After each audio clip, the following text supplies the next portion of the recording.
And with this storm knocking on our door, a lot of preparation is underway at the state and local levels in an effort to keep you safe. Yeah, we wanted to get an idea of all the planning involved. So your reporter in Aurora, Kelly Worthman, found out what's being done now to prepare. And Kelly, we know what's coming, so plenty of time to get ready for it.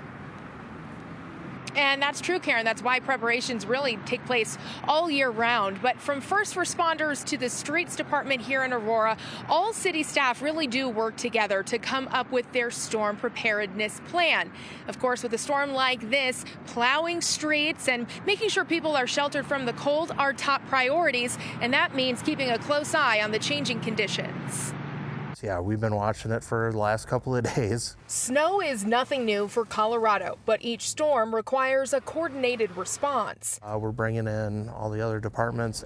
Basically anybody with a CDL license we can call upon to plow snow for us. Street Ops Manager Kurt Broxma says it's all hands on deck for this incoming storm. And while the warm sun is still shining, crews are checking every plow and other equipment to make sure they are ready to clear roads once the flakes start falling. We have almost 5,000 lane miles of road to plow in the city of Aurora. We'll do the best job we can and get to you as soon as we can. That's also the city's approach for helping the unhoused, getting to them quickly to provide whatever they may need. And just making sure they're okay, offering them rides to shelter, giving them just whatever they need if they decide not to come into shelter. Manager Emma Knight says their office coordinates with police, fire, and mental health clinicians for the cold weather plan. And for this storm, that means activating emergency shelters. That just means we're really increasing our bed count and availability.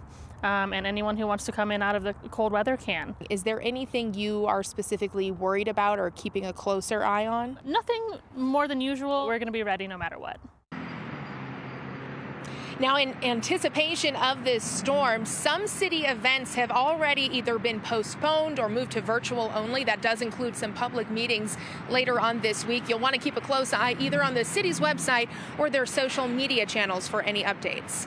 Live in Aurora, I'm Kelly Worthman, covering Colorado First. Yeah, anything you can do virtual Thursday is probably a good idea. Kelly, thanks so much. A lot of people flock to the grocery store